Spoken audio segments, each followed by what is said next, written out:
दोस्तों, आज की कहानी ना बिल्कुल रोंगटे खड़े कर देने वाली है। हमारे गांव के आखिर में एक पुराना डरावना सा घर था, वहीं जहां अंधेरा होते ही कोई जाने की हिम्मत नहीं करता था। चलिए आज मिलकर इस भूत बंगले का राज खोलते हैं। एक ऐसा हैरत अंगेज एडवेंचर जिससे सुनकर दिलों की धड़कन यकीनन तेज होने वाली है। रात में अजीब आवाजें। सच में गांव में सब यही सरगोशियां करते थे। जैसे ही सूरज ढलता और अंधेरा छा जाता, उस अकेले और खंडर जैसे घर से अजीबोगरीब डरावनी आवाजें आना शुरू हो जाती थीं। बड़े कहते थे वहां भूत हैं, और कोई वहां भूल कर भी जाने की हिम्मत नहीं करता था। लेकिन क्या वाकई वहां कोई साया था? यही तो पता लगाना था, और यही हमारा सबसे बड़ा एडवेंचर था। हिस्सा पहला, गांव का पुरस्कार घर। और ये रहे हमारे 3 बेहद बहादुर हीरो दोस्त, अली, ज़ैनब और हमजा, जिन्होंने मिलकर इस घर का राज खोलने का सबसे बड़ा और हिम्मत वाला फैसला कर ही लिया। रात का घुप अंधेरा और उनके पास सिर्फ एक छोटी सी टॉर्च की रोशनी। जैसे ही वो अंदर घुसे, वहां हर तरफ मिट्टी और धूल उड़ रही थी। सांस लेना तक मुश्किल हो रहा था। अचानक हवा इतनी तेज चलने लगी कि घर की पुरानी खिड़कियां जोर जोर से हिलने लगी। और फिर ऊपर वाले कमरे से अचानक एक खौफनाक आवाज आई, थक थक। बाप रे! उस आवाज की तरफ आगे बढ़ना वाकई डरने वाली बात थी, लेकिन हमारे दोस्त डर के बावजूद पीछे नहीं हटे। हिस्सा दूसरा, अंधेरे में एक कदम। सोचिए, ऊपर जाती हुई वो खौफनाक और चमर चुमराती पुरानी सीढ़ियां। और फिर ठीक वो ही हुआ जिसका सबको डर था। दरवाज़ा खुला और ये भूत है। ज़ैनब शिद्दत खौफ से चीख उठी। टॉर्च की हल्की कांपकपाती रोशनी में सामने एक लंबा सफ़ेद साया खड़ा था। सोचिए ज़रा, उस वक्त उन दोस्तों पर क्या गुजर रही होगी।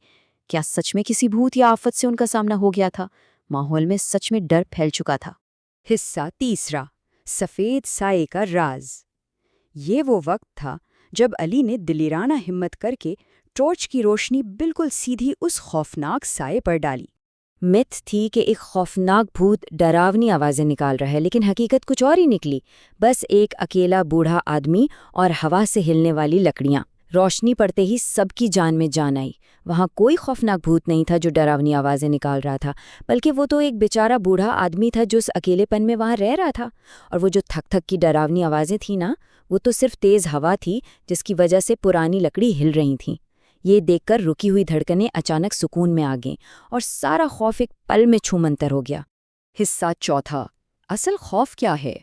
अब इस भयानक कहानी का इंतहाई पुरसुकून और नरम सा अंजाम देखते हैं।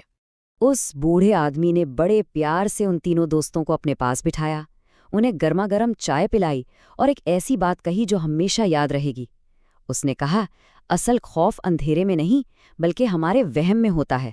यानी दोस्तों, हमारा अपना दिमाग ही डरावनी शक्लें और खतरात बना लेता है जो वाकई में होते ही नहीं हैं। अंधेरा तो सिर्फ रोशनी की कमी का नाम है। किसी चीज से डर कर भागने के बजाय उसकी हकीकत जान लेना हमेशा बेहतर होता है। गांव वालों ने उस घर से डरना बंद कर दिया, और अली, ज़ैनब और हमजा अपनी इस लाजवाब बहादुरी की वजह से पूरे गांव में हीरो बन गए। उस दिन के बाद सब कुछ बदल गया। वो डर का साया बिल्कुल खत्म हो गया। उन्होंने अपने डर का दिलेराना सामना किया और आखिर में हिम्मत की ही जीत हुई। तो आखिर में सोचने की बात यह है, क्या हमारा रोज़मर्रा का डर वाकई हकीकत है या सिर्फ अंधेरे में चलने वाली हवा का धोखा? जिंदगी में ऐसी बहुत सी चीज़ें हैं जिनसे बगैर वजह डर महसूस होता है। जिंदगी के अंधेरों में भूत और वहम ढूंढने के बजाय क्यों ना अली, ज़ैनब और हमजा की तरह हिम्मत करके हकीकत की टॉर्च जलाई जाए। यही वो हिम्मत है जो डर से आज़ाद करती है और नए रास्ते खोलती है। तो अगली बार जब डर लगे तो तसल्ली से अपनी टॉर्च ज़रूर जलाना।